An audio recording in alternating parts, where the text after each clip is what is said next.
Episode 11 of The Bad Batch was interesting because it wasn't the Bad Batch. Welcome to the Twilight show. Seriously, Wrecker and Echo didn't even speak in this episode. Tech got 2 lines and Hunter got, what, 3 or 4? That said, in my opinion, this episode was the most Star Wars episode of the entire series. What does that mean? Well, I'll tell you in a bit. It showed us the Empire's stranglehold and invasion of a peaceful planet, an occupation that would last well into the future, something we see in Star Wars Rebels, and the residents being manipulated and forced into submission by the clone army's presence. This was tense, and there's a lot to unpack. So here are 29 details and Easter eggs in Star Wars The Bad Batch episode 11. Hey everyone, it's Andrew.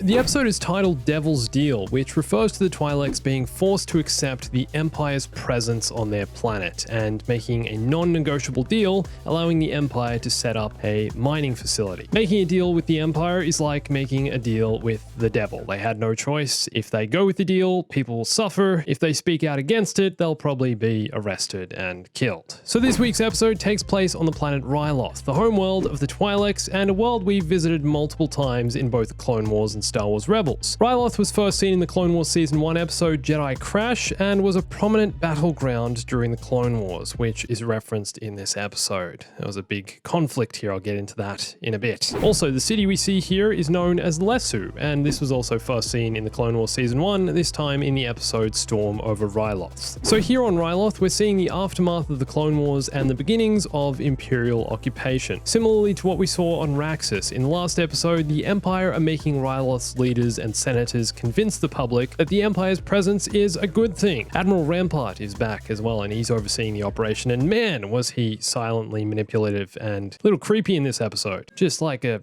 cold-hearted man, Admiral. Also, Crosshair is back. He survived, and he is on top of security here. He spots Gobi Glee and his fighters at the city meeting. Gobi first appeared in the Clone Wars episode Liberty on Ryloth, and was also seen in Star Wars Rebels as part of the Free Ryloth movement. Real troublemaker for the Empire, this guy is. So we hear a bunch of murmurings and comments from the crowd, and one of those says, "This is not right.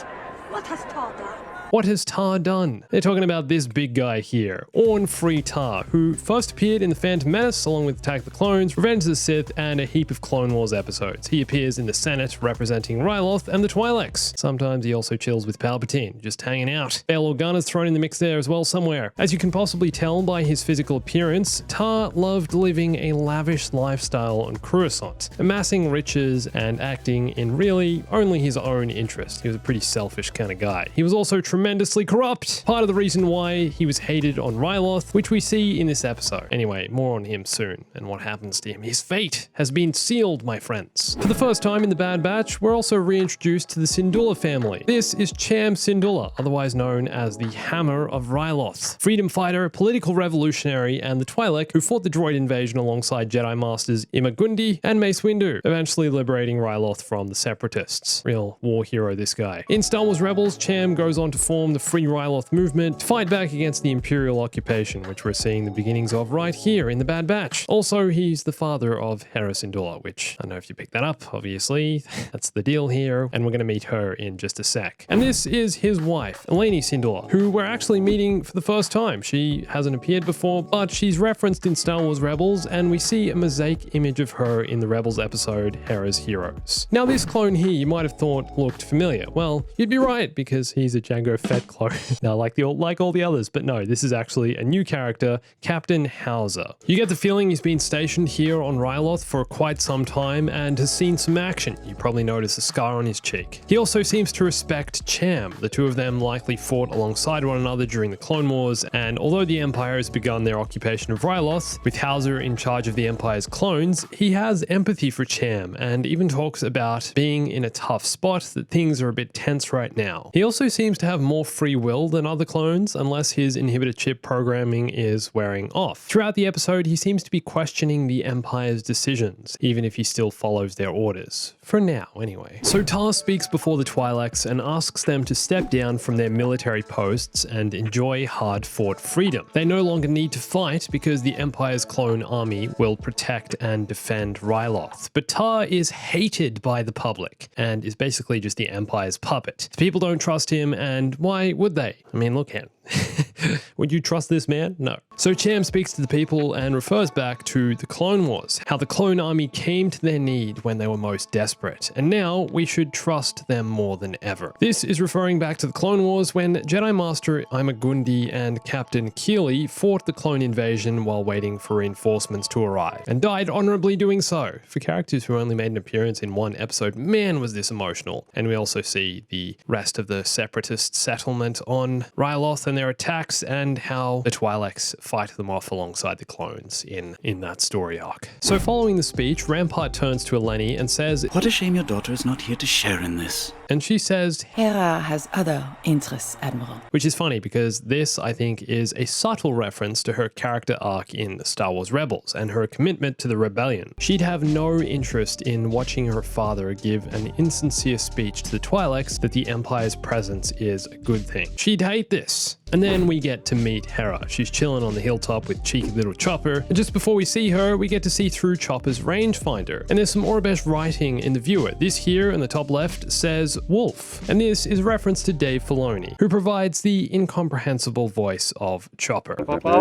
Filoni's character in The Mandalorian is named Trapper Wolf, the X-Wing pilot, as Dave has always had an affiliation with wolves. He likes them, they're kind of like his spirit animal, I guess. Some people have also speculated he's a werewolf, so there you go. Also in the bottom left, this translates to scanning, so that's pretty straightforward. It's great getting to see Hera's backstory, considering the position of her parents and their involvement in the Clone Wars and Rebellion. And when she looks up at the sky and imagines herself flying, we hear that classic piece of music known as Han and Leia, or simply Leia's theme. This is a leitmotif that reoccurs throughout Star Wars, usually used to convey love. Hera has a love for flying, and each time she looks up at the sky in this episode, she sees birds and starships overhead, we hear this same piece of music. We also heard this in the final episode of Star Wars Rebels during the epilogue, so in a way I guess you could also say this has kind of become Hera's theme. So what are Hera and Chop doing on the hill? Well, Hera's uncle Gobi, that Twi'lek in the crowd we saw before, wants her to spy on the Empire's new mining facility, which is apparently only the first of several on the planet. So what are the Empire mining? Something they're gonna need lots of. I'll get to that in a bit. These birds we see in the sky, I just wanted to touch on briefly. I think these are the Jart. They're a native species to Ryloth, but they could also be something new or just birds. Hard to get a good look at them. Gonna go join the Star Wars Birdwatchers Society. So Hera gets captured by the clones. The Empire doesn't want the Twi'leks seeing what they're up to at the mining facility. She's in a restricted zone, so she gets taken in. And as they make their way towards the city, we can see a crashed Ywing, which is left over from the Clone Wars. This is the Ywing from which Hera rescued Chopper. It's how the two of them met, and Cham left the Ywing wreckage in place as a memorial for the Clone Wars. We never actually see the meeting of Hera and Chop as far as I know, but it gets talked about and referenced in Star Wars Rebels, and this being here is that. There you go. So this scene is quite interesting. Howzer brings Hera to Cham, saying he won't report the fact she was in a restricted area, but it can't happen again. Here we see the clones' empathy, and for the first time in the Bad Batch, get to see some humanity from just one of the regular clones, apart from, you know, the Bad Batch guys. I guess the inhibitor chip's programming only made the clones attack those who opposed the Empire, like the Jedi, the Bad Batch, and others, and the Twi'leks haven't really done anything wrong here. So he lets Hera off with the warning. Still interesting to see though, see some of his humanity coming through. Also in this scene, we get to see Gobi and Cham's relationship. Gobi is like an advisor to Cham. He's one of Cham's lieutenants, and he feels uncomfortable about the Empire having taken away their weapons. Gobi believes the clones should have left at the end of the war. They should have left Ryloth, they shouldn't be here anymore, and can see that the Empire are up to something, that this is an occupation of their planet,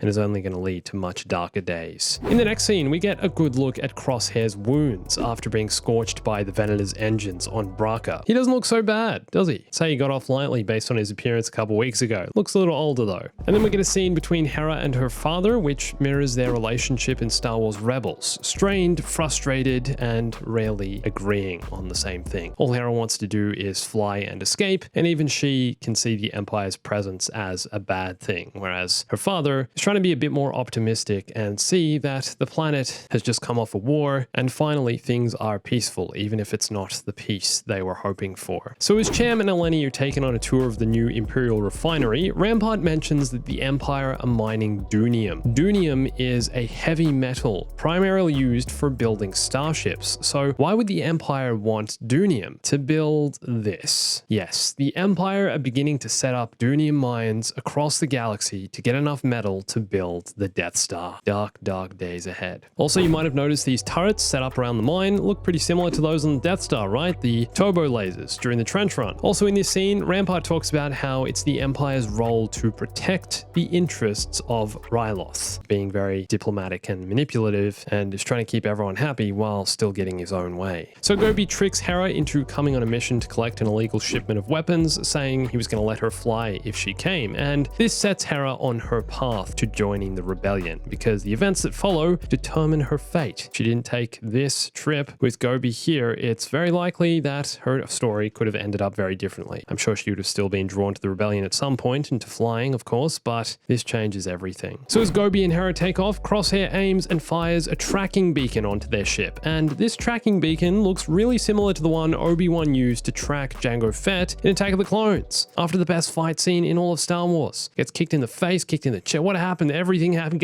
Obi-Wan should have died like 10 times in this scene. Thickest plot armor out of all Star Wars characters, Obi-Wan. Look at he gets literally shot by Slave One's lasers, and he's still he gets up. Straight what? Boba should have killed him right here. Anyway, he throws this thing on the ship. There it is. So Gobi and Hera land on what appears to be one of Ryloth's 5 moons. And can we just take a second to appreciate this show's stunning landscapes? Wow. And finally, the Bad Batch show up. They are, of course, the ones bringing the Twi'leks the weapons. And Wrecker's carrying everything by himself. I mean, come on, guys. Lend the poor guy a hand. Help out. Carry something. So Omega gives Hera a tour of the ship. The Twi'leks take the weapons, head back to Ryloth, and Crosshair hits this ridiculous long-range MLG pro gamer snipe to take out the ship's engines, and they crash. Then the Empire bring in some of the big classics, the LAATs, Bark Speeders, and an HAVW A6 Juggernaut, all of which were used extensively during the Clone Wars, and we can see are still being put to good use. The Empire are yet to manufacture their own vehicles and machinery, and are still using that which the clones used. Now, as Hera's arrested, Howzer speaks out against Rampart, pleading with him, saying, "Sir, she's only a child." We see more of his empathy here, more that perhaps his inhibitor chip programming is wearing off. I'm starting to wonder if he's a first-generation clone as well. He does look a bit older and more mature than other clones, and I wonder if that has any effect on the programming itself as well. As Cham is alerted to what Hera has done and how the Empire have taken her, he takes off, attacks 2 clones on Bark Speeders, and I think this scene is quite a significant reference to the speeder bike chase in Return of the Jedi. Really similar sequence here with Luke on the speeder bike, same sound effects when he falls off, everything that happens, he deflects the blah. It kind of just felt really similar, same everything. Okay. Also, the Twi'leks ride in on a few familiar creatures. These are the Blurg, seen on Ryloth in the Clone Wars, in Star Wars Rebels, and also with Quill in The Mandalorian. He